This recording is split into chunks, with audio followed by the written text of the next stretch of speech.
मंच पे बैठे बुद्धिजीवियों, आदरणीय देवियों, सज्जनों, मैं इस मंच पे बैठा बहुत देर से सोच रहा था कि मैं यहाँ क्यों बैठा हूँ।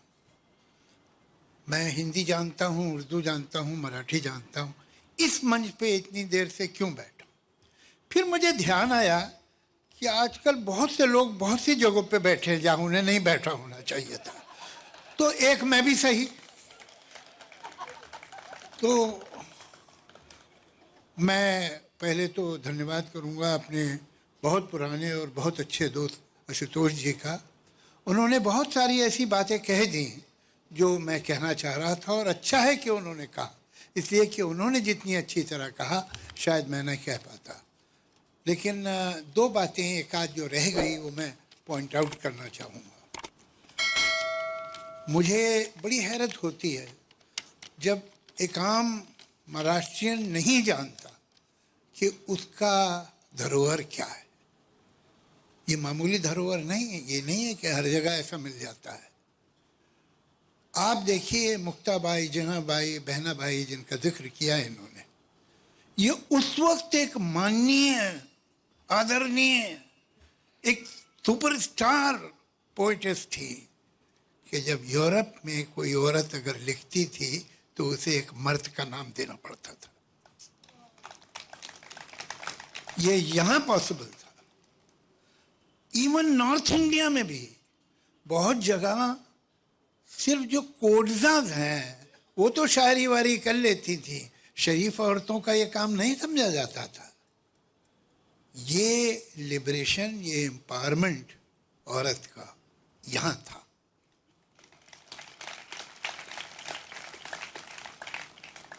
जहाँ तक संत ज्ञानेश्वर हों, संत तुकाराम हों, संत एकनाथ हों, पता नहीं आप लोग उन्हें कितना याद करते हैं। मुझे ये हैरत होती है कि चाहे तेलुगु अपना मराठी के अन्नभाऊ साठे हों, पीएल देशपांडे हों, विजय तेंदुलकर हों, अगर नॉवलिस्ट आप बोलिए तो नासी फड़के हो, खांडेकर हों, दलित पोइट्स हों तो दिया पवार, फिर एक फीमेल पोइट है, वेरी इंपॉर्टेंट पोइट, प्रज्ञा पवार। दिया पवार तो उनके फादर थे। नामदेव ढसाल, नाम आप गिनते जाइए। पीके अत्रे, पीके अत्रे का एक पता नहीं कितने लोगों को मालूम है कि उन्होंने एक दैनिक मराठा एक पेपर निकाला था और उन्होंने किसी से पैसा नहीं लिया। उन्होंने कहा हर महाराष्ट्रियन मुझे सिर्फ 1 रुपया देगा, मैं 2 रुपए नहीं लूंगा, और 1-1 रुपया लोगों से लेके उस पेपर को चलाया। ये 2 जगह मुझे मालूम है हिंदुस्तान में, एक बंगाल और एक महाराष्ट्र, जहां कम से कम आज से 25-30 साल पहले तक तो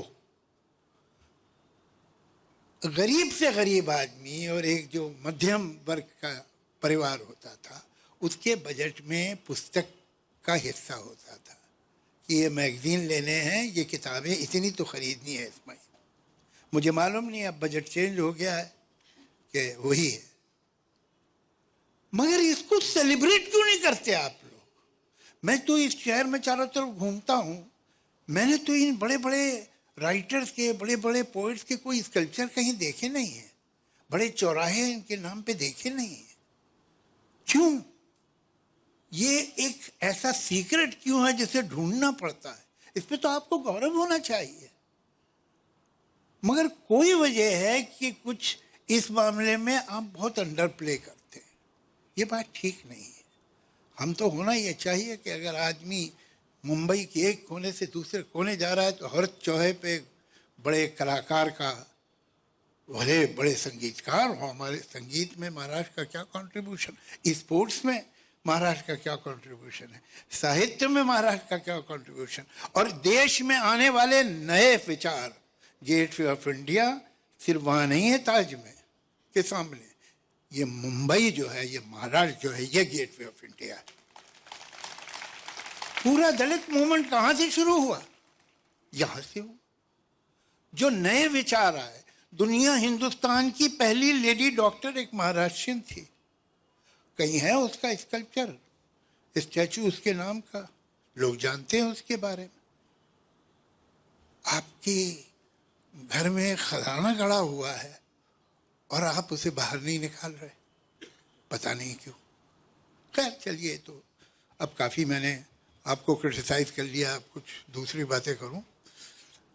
ये क्या है, क्या पहले हमें सब भाषा और साहित्य, इनकी आज की दुनिया में इनकी क्या महत्वता क्या है, क्यों ज़रूरी है?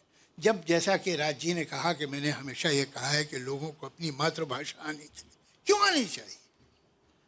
ऐसी क्या बात है भाई? अब ऐसी अगर मैं भाषाएं आ गई, एक महाराष्ट्रियन फ्लुएंट हिंदी बोलने लगा और फ्लुएंट अंग्रेजी बोलने चलो, हो गया काम। तो फिर ये भाषा, मातृभाषा जो है, उसके आने की क्या ज़रूरत है और बहुत ज़्यादा है। एक बात याद रखिएगा कि पेड़ जितना ऊपर जाए और जितनी उसकी डालियां और शाखें, ब्रांचेस दूर तक फैलें, उतनी ही जड़ें गहरी होनी चाहिए, वरना पेड़ गिर जाएगा। भाषा सिर्फ मैंने कहा और आपने समझा, आपने कहा और मैंने समझा नहीं है, ये इससे बहुत ज़्यादा है। भाषा आपकी पहचान है। भाषा आपका अपनी ज़मीन से, अपनी धरती से रिश्ता है, अपनी संस्कृति से, अपने इतिहास से रिश्ता है भाषा। आप एक बच्चे को उसकी भाषा से काट दीजिए, वो अपनी संस्कृति से, अपनी तहजीब से, अपने इतिहास से कट गया। अब वो कहीं का भी हो सकता है या कहीं का भी नहीं रहा। ये बहुत ज़रूरी है। लेकिन कभी कभी मैं देखता हूँ कि लोग अलग अलग भारत में ये बात करते हैं, इंग्लिश को साफ नहीं। हमको, हमारे बच्चों को मल्टीलिंगुअल होना चाहिए, हमारे बच्चे को इंग्लिश आनी ही चाहिए, but not at the cost of his mother tongue. इसलिए कि वो दिन गए जब इंग्लिश अंग्रेजों की ज़बान थी, वो अब उनकी ज़बान नहीं है, वो अब दुनिया की ज़बान है। वो हर जगह समझी जाती है। और अगर आपको दुनिया से डील करना है, दुनिया से कुछ रखना है, रख रखाव, तो आपको इंग्लिश आनी चाहिए, इसमें तो कोई शक ही नहीं। लेकिन उसके साथ आपकी अपनी पहचान, आपकी अपनी जड़ें बहुत ज़रूरी हैं, और वो आपको आपकी भाषा ही देगी। चलिए, आपने भाषा सीख ली, तो अब ये क्या ज़रूरी है कि भाई साहित्य भी पढ़ा जाए। साहित्य में क्या बात? साहित्य में एक बड़ी अजीब बात है, वो किसी भी भाषा का हो, जो अच्छा साहित्य है वो दो बातें बताता है जो दोनों एक दूसरे के खिलाफ है। एक बात ये बताता है कि दुनिया में कैसे कैसे अजीब लोग हैं, कैसे कैसे संस्कार हैं, कैसे कैसे जीने के ढंग हैं, कैसे कैसे रवाज हैं, रीतें हैं, कितने अलग हैं। और उसी समय एक और बात भी बताता है कि दुनिया के सारे लोग कितने एक जैसे। आपकी जो सरगम है भावनाओं की, वही सात सुर है, वो किसी भाषा में बचे, किसी दुनिया के किसी कोने में बजे, सुर साथ है। यही जिंदगी है। हम में एम्पैथी पैदा होती है, हम में अंडरस्टैंडिंग पैदा होती है उन लोगों से जिनके शायद हम देश कभी नहीं गए, या वो अगर हमारे ही देश में है तो हम उनके घर के अंदर कभी नहीं गए। जो हिस्टोरियन है वो तो इतिहास लिखता है बादशाहों के, हुकूमतों के, राजाओं के, जंगों के। ये तो साहित्यकार है जो इतिहास आम आदमी का लिखता है। जब वो आपको एक घर की कहानी सुनाता है, ये कौन बताएगा? ये हिस्टोरियन थोड़ी बताएगा, साहित्यकार थोड़ी, ये इतिहासकार तो नहीं बताएगा, ये तो वही बताएगा। फिर आपको लगेगा कि हो सकता है इनका वर्ग अलग है, इनका धर्म अलग है, इनकी भाषा अलग है, इनके मुल्क में कुछ और दूसरे रीति रिवाज, लेकिन इनके दुख सुख तो हमारे ही जैसे हैं। आप में इंसान से मोहब्बत पैदा होगी, आप इंसान को बेहतर समझेंगे। आप हर एक के घर नहीं जा सकते, हर कल्चर को पर्सनली जाके नहीं देख सकते, लेकिन एक अच्छा नॉवल, एक अच्छी शॉर्ट स्टोरी आपको उन लोगों से मोहब्बत करा देगी जिनसे अभी आपकी मुलाकात नहीं हुई। ये है इतिहास। अब इसमें ये तो हुआ प्रोज।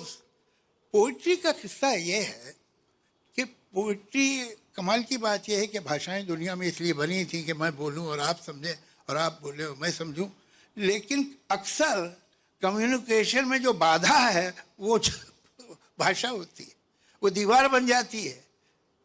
और इस दीवार में अगर कोई खिड़कियां हैं तो वो है अनुवाद।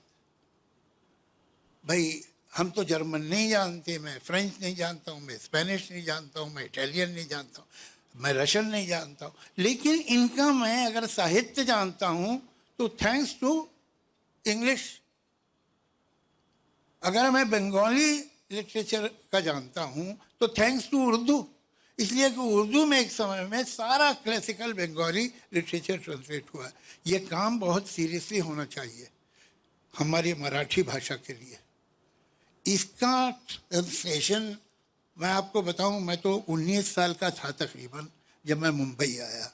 मैं आया था नॉर्थ इंडिया से, यूपी से। हम अपनी दुनिया में खुश होते हैं। एक कूप मंडूक कहलाता है ना, कूप मंडूक वो होता है संस्कृत में जो कुआं में रहता है मेंढक और अपने ही कुएं को पूरी दुनिया समझता है। हम में से अक्सर लोग कूप मंडूक हैं।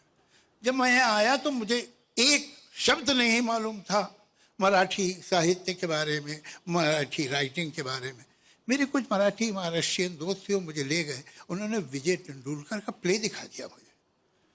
मैं आपसे यकीन कहता हूँ करिए आप कि मैं ज़मीन पे घुटनों के बल बैठ गया। मैंने ऐसा कुछ देखा ही नहीं था, ऐसी राइटिंग मैंने नहीं देखी थी। हमारे साहित्य में ऐसी राइटिंग नहीं है जो विजय तेंदुलकर की है, कि सच को पूरी तरह से इंसान को खोल के सच बाहर निकाल दिया। ये हो तुम।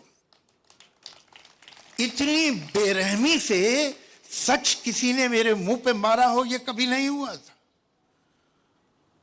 तो फिर मुझे दिलचस्पी हुई, मैं प्लेस देखता रहा और हमेशा अपने महाराष्ट्रियन दोस्त के साथ जाता था। वो बराबर में बैठ के मुझे बताता रहता था क्या हो रहा है। कुछ कुछ अभी तो हम लोग इतने बरस हो गए, कुछ समझ में भी आता है, ऐसी बात नहीं। यहाँ जो कविता सुनाई गई मेरे ख्याल से काफ़ी हद तक मेरी समझ में ही आ रही थी, लेकिन फिर भी ख़ासतौर से पोइट्री का ट्रांसलेशन का झंझट ऐसा है कि आप एक इत्र की शीशी लें और उसे दूसरी बोतल में कितने भी संभाल के उंडेलें, कुछ न कुछ सुगंध को खो जाएगी। ऐसा ही है पोइट्री का ट्रांसलेशन। प्रोज हो जाती है, प्रोज बहुत अच्छी हो जाती है, पोइट्री बड़ा मुश्किल है। लेकिन मैं ऐसा समझता हूँ कि जो लोग हैं जिन्हें मराठी भाषा से प्यार है वो इसे संभाल के तो रखें, लेकिन हमारी देश की अलग अलग भाषाओं में ट्रांसलेशन लोगों को, पूरे हिंदुस्तान को मालूम होना चाहिए पीएल देशपांडे कौन है, विजय तेंदुलकर कौन है। और आज की पोइटें जो है गौरी देशपांडे हैं, सानिया हैं, शांता शेल्के हैं, लोग क्यों नहीं जानते उन्हें। ये तो मेरी किस्मत अच्छी है कि मुझे कुछ ऐसे दोस्त मिल गए जिन्होंने बताया, जिन्होंने सिखाया, जिन्होंने ट्रांसलेट करके मुझे दिया। मगर हिंदुस्तान विजय तेंदुलकर और पीएल देशपांडे को ना जाने तो ये तो हिंदुस्तान के लिए शर्म की बात है। ये जिम्मेदारी हमारी बनती है कि इसको हम ट्रांसलेट करें। मेरी अपने एक दोस्त से बात हुई, मैंने उनसे कहा तुम मुझे सेलेक्ट करके 50 मराठी पोएम्स दो, तुम मेरे साथ बैठना, तुम मुझे बताते रहना, मैं उन्हें पोइट्री में ही ट्रांसलेट करूंगा। मैंने ये काम रविंद्रनाथ टैगोर की कविताओं के साथ किया, उनके गीतों के साथ। एक है अनंत, आप लोग कभी यूट्यूब पे जाके सुनिएगा, उनके जो रविंद्र संगीत है उसको ट्रांसलेट किया है टू द सेम ट्यून, जिस ट्यून में वो ओरिजिनल गाया जाता है उस पर ही ट्रांसलेट किया है।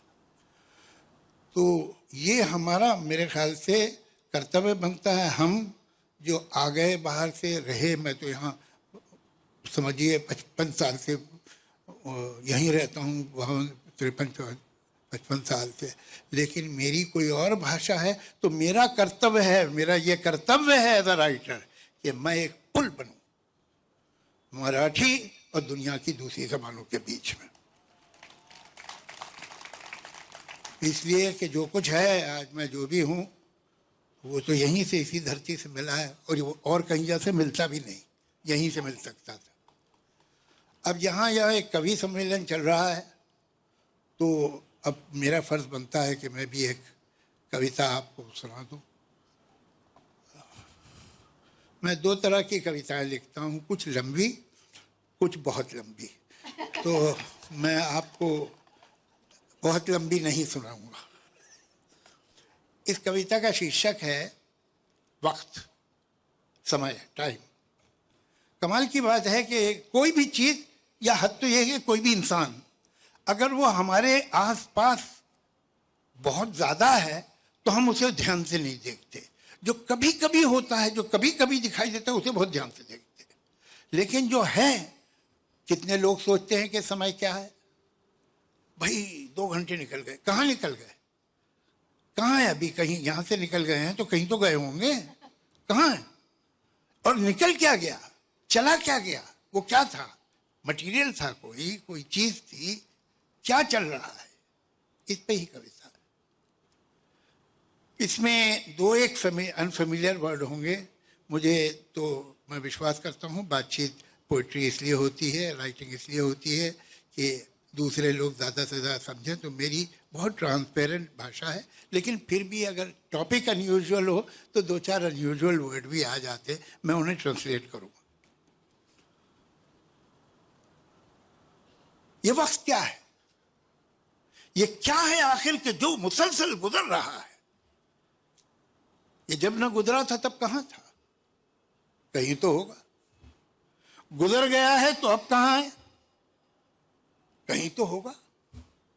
कहाँ से आया, किधर गया है, ये कब से कब तक का सिलसिला है।